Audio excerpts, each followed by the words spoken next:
مسیح خداوند کے بابرکت نام میں آپ سب کو میری طرف سے سلام پہنچے۔ میرا نام پاسٹر شکیل ریچرڈ ہے۔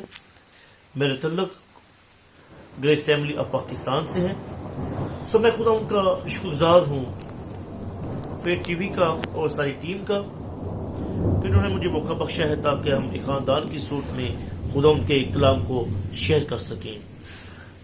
آئے ہم خداوند کے زندگی بخش پاک کلام سے ہم دیکھتے ہیں یوحنا عرف کا مکاشفہ، اس کا دوسرا باب اور اس کی 21 آیت کو ہم دیکھیں گے۔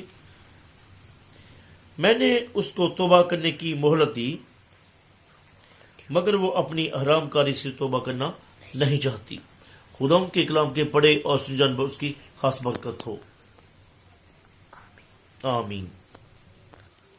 عزیزو، جیسے کہ ہم نے کلام خدا میں سے دیکھا، یہاں پر لکھا کہ میں نے اس کو توبہ کرنے کی مہلت دی، مگر وہ اپنی حرام کاری سے توبہ کرنا نہیں چاہتی۔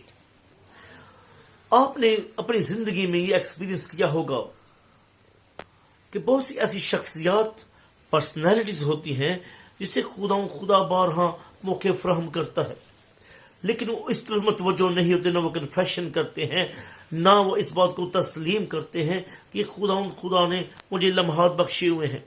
بہت سے اتنے بیڈ ایکسپیرینس سے گزرتے ہیں، بیڈ انسیڈنٹ سے گزرتے ہیں، بٹ وہ پھر بھی اس بات کو ماننے کے لیے تیار نہیں ہوتے کہ خدا نے مجھے مہلت دی ہوئی ہے۔ خدا کا کلام بارہا میں اس بات کی نصیحت دیتا ہے، تلقین کرتا ہے، شہادت ملتی ہے کہ اس نے ہمیں توبہ کرنے کی مہلت دی ہے۔ اگر ہم کلام خدا میں دیکھیں، رومیو دوسرا باب اور اس کی 4 اور 5 آیت کو، تو وہاں پہ لکھا گیا ہے، اکثر لوگ یہ نہیں جانتے کہ اس کی مہربانی توبہ کی طرف ہمیں مائل کرتی ہے، اس کی محبت ہمیں توبہ کی طرف مائل کرتی ہے، اس کا پیار ہمیں توبہ کی طرف مائل کرتا ہے، اور خدا اس کا رحم ہمیں توبہ کی طرف مائل کرتا ہے۔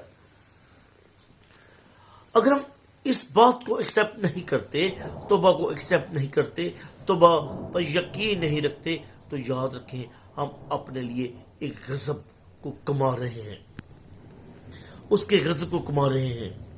عزیزو، میری آپ لوگوں سے التماس ہے کہ ہم اس بری عادات سے باہر نکل جائیں، اس بیڈ ہیبٹ سے باہر نکل جائیں۔ کلام خدا میں ہم نے دیکھا یوحنا کا مکاشفہ، اس کا 9واں باب اور اس کی 20 اور 21 آیت کو، کہ اپنے ہاتھوں کی بنائی ہوئی پیتل اور سونے کی مورتوں کو وہ پوجتے، جبکہ وہ جانتے تھے وہ نہ دیکھتی ہیں نہ سنتی ہیں، تب بھی وہ اپنی حرام کاری سے باز نہ آتے، اس کو پوجتے تھے، یقین رکھتے تھے، ڈپینڈ کرتے تھے ان پہ۔ بٹ یاد رکھیں، جو مسیح خداوند پہ ڈپینڈ کرتا ہے، جو بادشاہ کا بادشاہ ہے، جو کہ زندہ خدا ہے، اس کی زندگی میں ایک میجر بلیسنگ ہے۔ عزیزو، کلام خدا میں ہم نے دیکھا کہ وہ اس کی محبت تو ہمیں توبہ کی طرف مائل کری ہے۔ ہر ایک دن، ہر ایک لمحہ خدا نے میری زندگی میں، آپ کی زندگی میں یہ وقت رکھ چھوڑا ہے، ہمیں ٹائم دیا گیا ہے کہ ہم توبہ کریں، توبہ کی مہلت مل گئی ہے، اور ہمیں یہ جو وقت ہے ہمیں اویل کرنا چاہیے۔ عزیزو، کلام خدا میں دیکھیں پہلا پطرس، اس کا 3 باب اور اس کی 15 آیت کو، تو لکھا گیا ہے، خداوند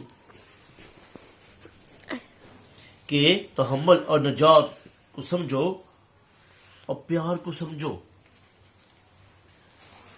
اپنے دکھوں اور نصوروں کے باعث کفر پکڑنے لگے، اپنے کاموں سے توبہ نہ کی۔ یوحنا کا مکاشفہ پڑھ لیں، اس کا 16 باب، اس کی اجازت کو دیکھ لیں۔ ہم اپنے دکھوں کی وجہ سے، نصوروں کے باعث کفر پکڑنے لگتے ہیں۔ سٹاپ کرو۔ آپ جانتے ہیں کہ خدا کسی کی ہلاکت نہیں چاہتا، بلکہ یہ چاہتا ہے کہ توبہ تک نوبت پہنچے۔ وہ یہ چاہتا ہے کہ ہر ممکن طریقہ سے کوشش سے ہم تم نوبت پہنچے. عزیزو توبہ کا انکار دیکھ لو، تو اس کا فیکٹ دیکھ لیں، اس کے بیڈ فیکٹ دیکھ لیں ہماری زندگی میں کیا ہے. فرسٹ آف آل یہ ہے کہ اس سے ہمارا دل سخت ہو جاتا ہے، اس سے آئندہ کے لیے توبہ کی کوئی امید نہیں رہتی. اس سے گناہ بڑھ جاتا ہے اگر توبہ نہ کریں گے.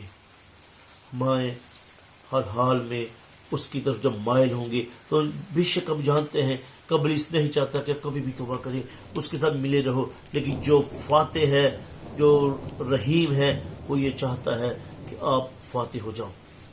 ہاللیلویا. عزیزو اس میں لکھا گیا ہے کہ اس سے خدا کو دکھ ہوتا ہے اور اس کا قہر بڑھ جاتا ہے اگر کیا ہم توبہ نہ کریں گے تو.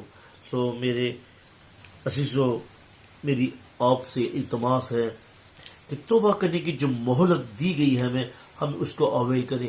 آپ کو جو نیا دن ملا ہے، جو نیا سال ملا ہے، جو نئے لمحات، نئی زندگی ملی ہے، لائک دس، جیسے آپ کی برتھ ڈے ہے، ایک نئی زندگی ملتی ہے، ایک نیا سال ملتا ہے.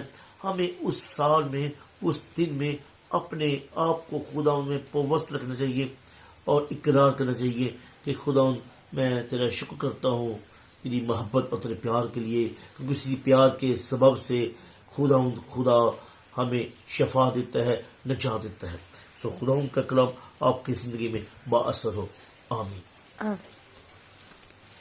کتنی دیر ہوئی کیا؟